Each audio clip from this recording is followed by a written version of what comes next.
Welcome. When people reach the absolute pinnacle of power and influence, this really interesting psychological shift happens.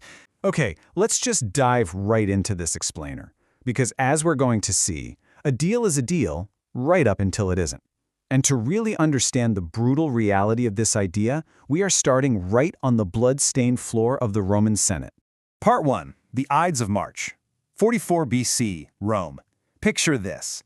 It's March 15th, and Julius Caesar is literally at the absolute height of his power. I mean, he's just been declared dictator in perpetuity. He's reformed the calendar, distributed land to the poor, and frankly, he transformed a crumbling republic into something that actually works. Now, he was warned not to attend the Senate that day. A soothsayer warned him his own wife, Calpurnia, had these terrifying nightmares begging him to stay home. But Caesar? He figures he's made enough friends to be safe. Well, he was dead wrong. As he takes his seat, a senator named Julius Cimber approaches, grabs Caesar's toga, and just pulls it right off his shoulder. Caesar's obviously annoyed, and he shouts out, "This is violence!" And that is exactly when Casca, who's standing right behind him, pulls out a dagger and stabs him in the neck. What happens next is just an absolute frenzy. 23 senators draw concealed daggers and furiously stab him 23 times. Now Caesar is fighting back until he sees Marcus Brutus among his attackers. This was a protege he considered almost a son, a guy he had personally pardoned and mentored. Seeing Brutus, Caesar just stops resisting, and he collapses right at the base of a statue of his old rival, Pompey. And this right here brilliantly illustrates the dark irony of betrayal. These senators stood over his body, literally congratulating themselves on saving the Republic. But in reality, they didn't save a thing. This assassination sparked over a decade of brutal civil war that killed hundreds of thousands of people. It resulted in every single conspirator dying a violent death. And the ultimate twist? Caesar's adopted heir, Octavian, emerges as the sole ruler and becomes Augustus, the very first Roman emperor. So they murdered Caesar to prevent one-man rule, and they ended up completely guaranteeing it. Part 2. The Empty Roman Promise. 73 AD, the Judean Desert. Let's move to our next event and see how this shifts from a personal betrayal to a deeply systemic one. The Roman 10th Legion has spent months building this massive, incredible ramp of earth and stone straight up the side of a cliff to besiege Masada. Up at the top are nearly 1,000 Jewish rebels led by Eleazar ben Yair, and they are the absolute last holdouts of the Great Jewish Revolt. Throughout this whole siege, Roman commanders kept sending messengers up offering a deal. Just surrender and be treated fairly. Because, Rome is merciful. But that betrayal was baked right into the system. The rebels knew exactly what mercy meant coming from the exact same people who had just burned Jerusalem to the ground 3 years earlier. To the Romans, their version of mercy actually meant crucifixion, subjugation, and slavery. So Eleazar gathers his people and makes the incredibly dark case that death by their own hands was far preferable to this Roman mercy.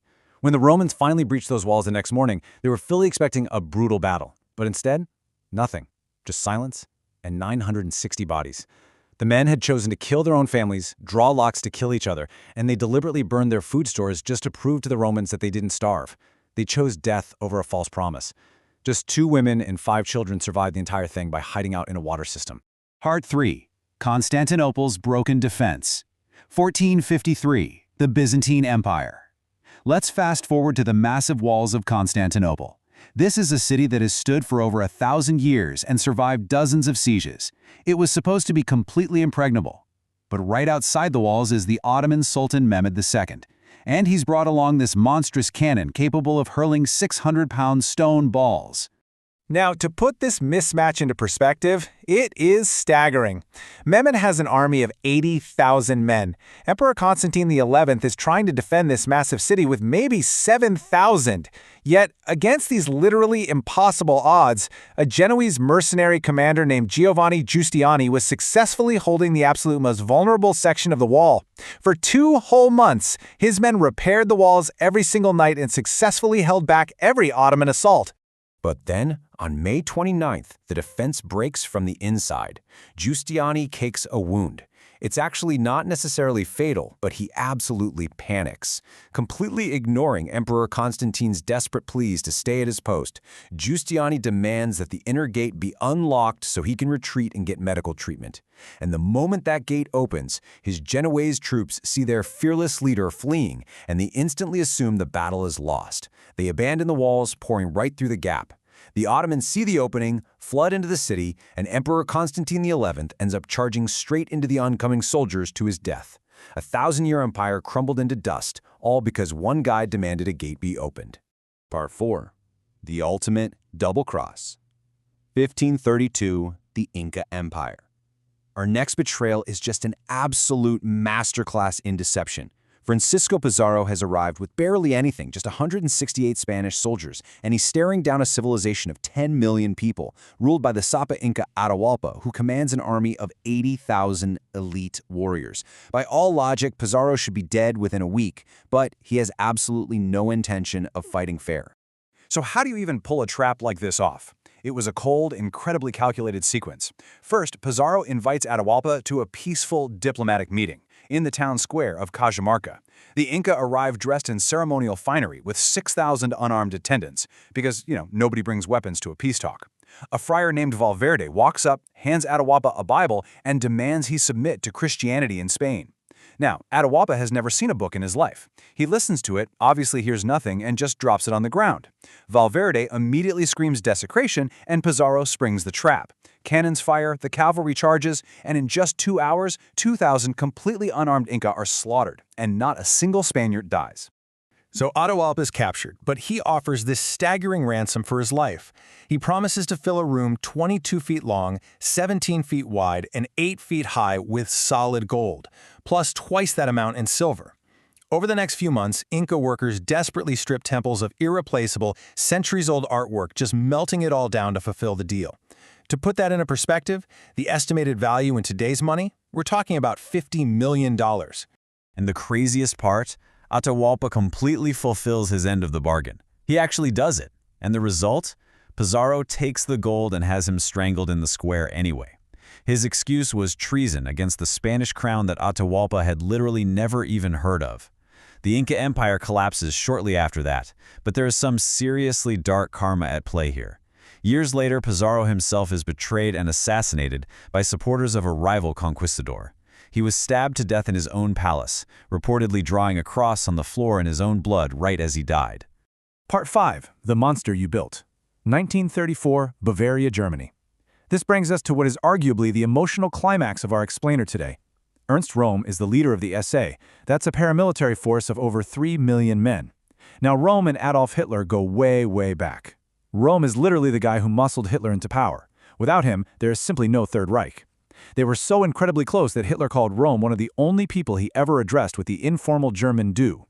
But, ambition is a dangerous thing. Röhm wanted to merge his massive SA with the official German army so he could control Europe's military. The actual army was absolutely horrified by this. They viewed the SA as just an undisciplined mob of street thugs. So they give Hitler a very blunt ultimatum. It's either us or it's Rome. And Hitler chose the army. In the early hours of June 30th, during what became known as the Night of the Long Knives, SS troops burst into Rome's hotel room and dragged him out. Over the next 3 days, at least 85 people were executed.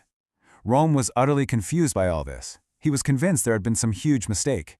When they handed him a pistol in his cell to do the honorable thing, he defiantly refused, telling them, "If Adolf wants me dead, let him do the dirty work himself." Eventually, 2 SS officers entered the cell and shot him. According to witnesses, his very last words were, "Mein Führer, mein Führer." He died completely confused, literally calling out to the very monster that he helped create.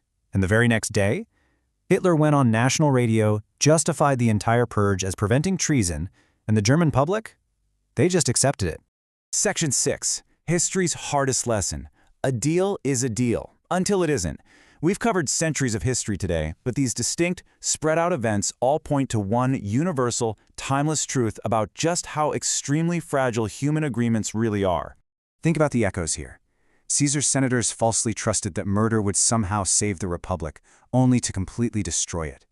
The defenders of Masada knew Roman promises of mercy were a flat-out lie, choosing death instead. Constantinople fell because the men on the walls falsely trusted their commander would stand with them. Atahualpa trusted a $50 million ransom would buy his life, and it bought his execution. And Ernst Röhm falsely trusted that friendship actually meant something to a ruthless dictator. Every single one of them trusted that the rules of the game would be honored. Ultimately, history shows us that when power, desperation, or sheer unbridled ambition are on the line, The rules just evaporate. So I really want to leave you with this final provocative thought. If the people closest to you are the ones who can hurt you the absolute most, who do you choose to trust? Thank you so much for joining me for this explainer, and I'll let that question sit with you.